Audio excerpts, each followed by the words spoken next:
এই নাও তোমার coffee. Thanks.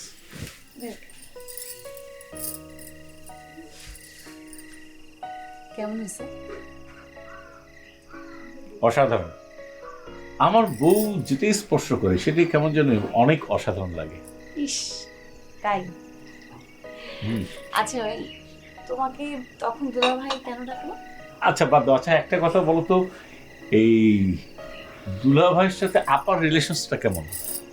হ্যাঁ, ভালো তো। কেন, কিছু বলছে দুলাভাই আবার নামে? না না, আপনার বলেনি, মানে দুলা ভাইকে কেমন যেন একটা পিকুলিয়ার, কেমন যেন একটা মানুষ মনে হয়, তাই না? একটু তো শেষের রকমই। মানে আচ্ছা আর একটা কথা বলো তো, মানে দুলা ভাই কি আপাকে নিয়ে হ্যাপি? হ্যাপি হবে না কেন, অবশ্যই হ্যাপি। এই, তোমায় কিছু একটা বলছে, কিছু একটা করছে, সে কি করছে বলো আমাকে। না ওরকম কিছু না, মানে দুলা ভাই, আমি তোমাকে একটা কথা বলি প্লিজ। মানে এই যে তোমরা আমাকে আদর করো, আমার কেন জানি মনে হয়, I am not sure, but probability এরকম যে তোমরা যেহেতু আমাকে অনেক আদর যত্ন করছো, মানে দুদিন পরে দেখা গেলো যে তোমাদের কাছে, আমার শ্বশুর শাশুড়ি আব্বা আম্মার কাছে, মানে দুলা ভাই অনেক উল্টা পাল্টা কথা বলতে পারে বা আমাকে এখান থেকে বের করে দিবে এরকম একটা। আরে বললেই কি বের করে দেওয়া যায় না? আর ধুর, আর উল্টাপাল্টা বললে কি আমরা বিশ্বাস করব? না, কিন্তু উনি তো তাই চাইছেন, বলছে যে দরকার পড়লাম না উল্টা পাল্টা বল। আমার মনে হতেছে কি, এই যে তুমি তার চেয়ে অনেক বেশি যোগ্য, সুদর্শন, আচ্ছা। তোমাকে সবাই অনেক বেশি আদর করতেছে, হ্যাঁ, এইটাই তার পছন্দ হচ্ছে না। আচ্ছা, আমি একটা কাজ করি, আমি আব্বা আমাকে কি ওর নামে নালিশ করি। না না না না, তার তো হয়ে গেল, নালিশ করার দরকার নেই, অন্য একটা কিছু করতে হবে, অন্য একটা ধান। আমি একটা আর একটা প্ল্যান আসছে মাথায়, বলবো? শোনো,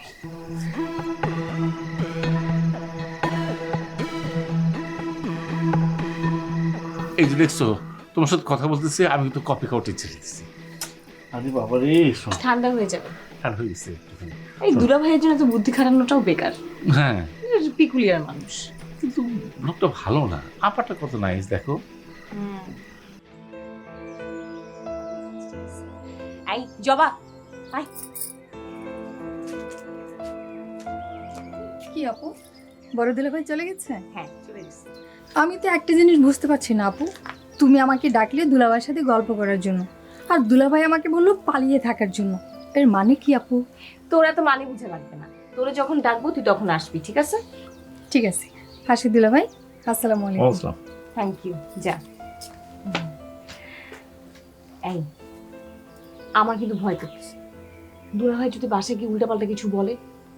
আর এখানে ভয়ের কি আছে? শোনো, আব্বা আম্মাকে বা বাসায় কিছু বলবে না। একটা কথা কেন বলছো না, দুলা ভাই তোমাকে আমাকে যে টেনশন রাখছে, এখন কয়েকদিন আমরা ওনাকে টেনশন রেখে অসুবিধা কোথায়?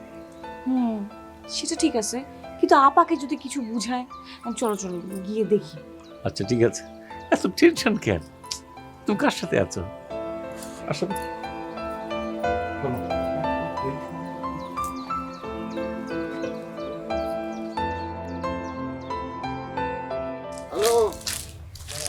কি